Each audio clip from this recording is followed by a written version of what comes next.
आपने सुना होगा कि दिमाग में चढ़ने वाला कोई कीड़ा है जो दिमाग में चला गया और दिमाग के चढ़ने के बाद इंसान की मृत्यु हो गई।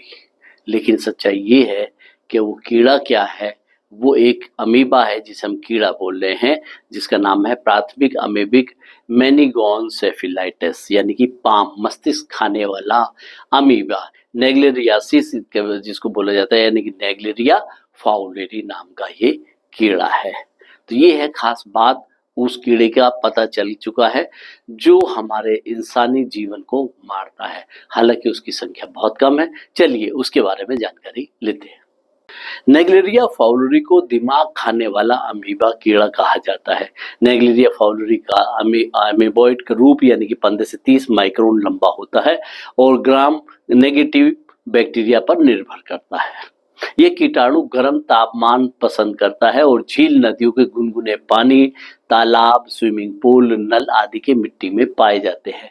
नेग्लेरिया फाउलरी का खतरा गर्मी व उसके बाद अधिक बढ़ जाता है। यह अमीबा 80 डिग्री फ़ारेनहाइट से अधिक गर्म जल से पनपता है तथा 144.4 डिग्री फ़ारेनहाइट तापमान तक जीवित रहने के लिए जाना जाता है। ये जल से 45 डिग्री सेल्सियस से लेकर जल के पीएच जो है 4 से 9% तक जीवित रह सकता है। जब कोई व्यक्ति गर्म पानी वाले तालाब, नदी, झरने अथवा पानी में नहाता है या कार्य करता है और पानी में यह अमीबा उपस्थित हो तो ग्लूकोसल परत में प्रवेश कर ग्रहण तंत्रिका के साथ नाक के द्वारा प्रवेश करके मस्तिष्क तक पहुंच जाता है और यह मस्तिष्क की कोशिका और टिश्यू को खाकर दिमाग को नष्ट करना प्रारंभ कर देता है, जिससे दिमाग में सूजन आ जाती है तथा व्यक्ति की मृत्यु हो जाती है। वैसे तो इस संक्रमण के ज्यादा मामले सामने नहीं आए, परंतु आज भी इस संक्रमण का प्रभावी इलाज कोई नहीं मिल पाया है, जिस कारण सभी मनुष्यों को इसके बारे में पता होना बहुत जरूरी है। यह संक्रमण के पूरे साल में 8 से भी कम केस दर्ज होते हैं, परंतु यदि किसी व्यक्ति को यह संक्रमण हो जाए तो उसका जीवित रहना बहुत ही मुश्किल ही नहीं, नामुमकिन है। इस संक्रमण के होने वालों में से 97% व्यक्तियों की मृत्यु हो जाती है। 1962 से 2003 के बीच में मात्र 179 मामले आए, जिनमें से 4 ही बचे हैं। इस संक्रमण का सबसे अधिक प्रभाव बच्चों और वयस्कों पर पड़ता है, इसलिए सावधान रहिए। इससे संक्रमित होने के 1 से 12 दिन के बीच लक्षण दिखने शुरू हो जाते हैं। इसके शुरुआती स्टेज में सिर दर्द, बुखार, मतली और उल्टी की समस्या होने के साथ साथ गर्दन में अकड़न तथा ब्रह्म सीजर्स या हेलुसिनेशन हो जाते हैं, जिससे आमतौर पर शुरुआती 5 दिन में ही मरीज कोमा में चला जाता है और उसकी मृत्यु हो जाती है।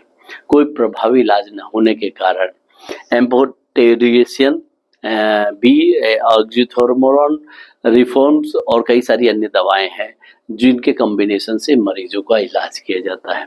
यह संक्रमण 1% से अधिक सांद्रता पर NaCl के प्रति संवेदनशील है। पानी को 50 डिग्री तक 5 मिनट तक गर्म करने पर भी अमीबा नष्ट हो जाता है।